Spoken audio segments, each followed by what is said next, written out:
Taking ohm readings on an inverter compressor. This video is intended to help guide qualified technicians in their respective state or province troubleshoot inverter compressors. Serious injuries can be a result of working on equipment improperly. Please contact a local service company if you are not licensed to work on HVAC equipment in your state or province. To begin, make sure the power is turned off to your system. Disconnect the compressor wires from the board and set your meter to ohms.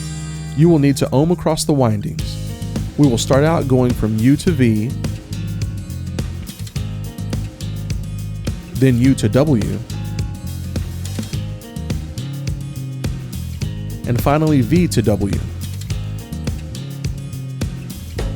The normal ranges on inverter compressors will vary, but will read low and should always have close to equal values. Normal ranges can be anywhere between 0.1 ohms and 2 ohms, but it will depend on your compressor. Next, we will ohm out the windings to ground to check for grounding. We will ohm from U to ground, V to ground,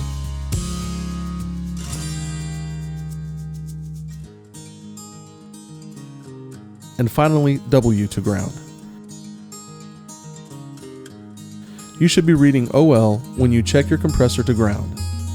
If you had checked all of this and are unsure of your readings, or if you need assistance, contact your local Samsung HVAC distributor for guidance.